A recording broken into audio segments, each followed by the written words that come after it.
नमस्कार साथीहरू, तपाईँहरूलाई स्वागत छ हाम्रो यस युट्युब च्यानलमा। म तपाईँहरूको साथमा उमेश शाह। तपाईँहरूले पक्कै पनि खबर थाहा पाइसक्नुभयो होला कि युएसले चाहिँ भेनेजुलाको राष्ट्रपतिलाई चाहिँ क्याप्चर गरेर युएस लगेको छ। राष्ट्रपतिको नाम के थियो भन्दाखेरि निकोलस मदुरो। भेनेजुलाको राष्ट्रपतिको नाम हो निकोलस मदुरो, जसलाई चाहिँ युएस मिलिट्रीले चाहिँ क्याप्चर गरेर अथवा समातेर चाहिँ युएस लगेको छ। र किन लगेको छ यो चाहिँ एकदम जान्नुपर्ने कुरा रहेको छ। तपाईँहरूलाई थाहै होला कि भेनेजुलामा चाहिँ सबभन्दा बढी रिजर्भ ओइल रहेको छ र अमेरिका यस्तो देश हो जसले चाहिँ जुन देशमा तेल बढी छ त्यो देशमा चाहिँ आफ्नो हातमा रहोस् भन्ने चाहिँ चाहना रहेको हुन्छ।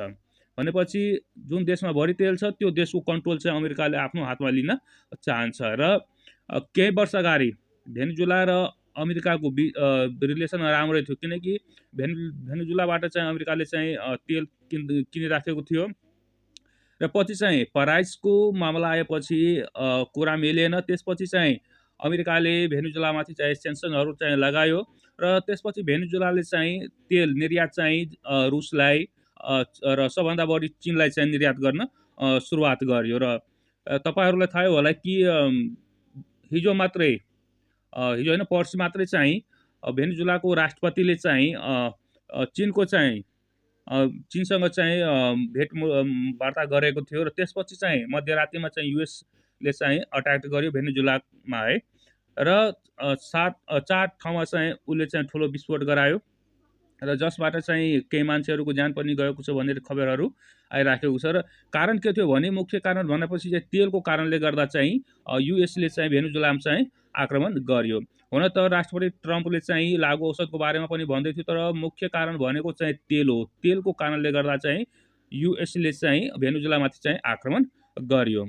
अब चाहिँ भेनेजुलाको राष्ट्रपतिलाई युएस लगेपछि त्यहाँ चाहिँ अब युएसको चाहिँ अदालतमा चाहिँ त्यहाँ केस चल्छ र त्यसपछि चाहिँ अब के हुन्छ त्यो चाहिँ हेर्नु बाँकी छ। र जब युएसले चाहिँ भेनेजुलाको राष्ट्रपतिलाई लगेपछि विश्वका धेरै देशहरूले चाहिँ यसको चाहिँ विरोध गरेको छ। त्यसमध्ये पनि रसिया र चीन र त्यसपछि चाहिँ नर्थ कोरियाले चाहिँ कडा रूपमा चाहिँ एक किसिमको चाहिँ चेतावनी दिएको छ अमेरिकालाई। र अब चाहिँ कुरा के आउँछ भने अहिले अब भेनेजुलामा कसले सरकार चलाउँछ अथवा चाहिँ भेनेजुलाको देश कसले चलाउँछ त, यो चाहिँ ठुलो प्रश्न यहाँ खडा हुन्छ।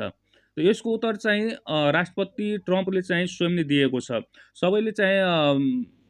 सबैको मनमा चाहिँ एउटा प्रश्न आएको थियो भने जब निकोलस मदुरोलाई चाहिँ अमेरिकाले लगिसकेपछि त्यहाँको चाहिँ जुन विपक्षी नेत्री मारिया कोरिना रहेको छ त्यसले चाहिँ त्यहाँको सरकार सञ्चालन गर्छ। तर चाहिँ ट्रम्पले के भन्यो भने मारिया कोरिना चाहिँ असक्षम छ, त्यसले चाहिँ सरकार चलाउन सक्दैन र अहिले चाहिँ युएस भनेपछि ट्रम्पले नै भेनेजुलाको चाहिँ सरकार चलाउँछ। यहाँ पनि एउटा चाहिँ तपाईँहरू चाहिँ बुझ्ने कोसिस गर्नु होला कि ट्रम्पले चाहिँ किन भेनेजुलालाई आफ्नो अन्डरमा चाहिँ राख्न चाहेको छ, किनकि भेनेजुलामा चाहिँ सबभन्दा बढी के रहेको छ त ओइल रहेको छ। र ट्रम्पले यो पनि भनिदिएको छ कि त्यहाँ जुन ओइल रहेको छ त्यसको लागि जुन जुन मेसिनरी सामानहरू लाग्छ त्यो चाहिँ हामी प्रोभाइड गर्छौँ र त्यहाँ चाहिँ काम सञ्चालन गर्छौँ।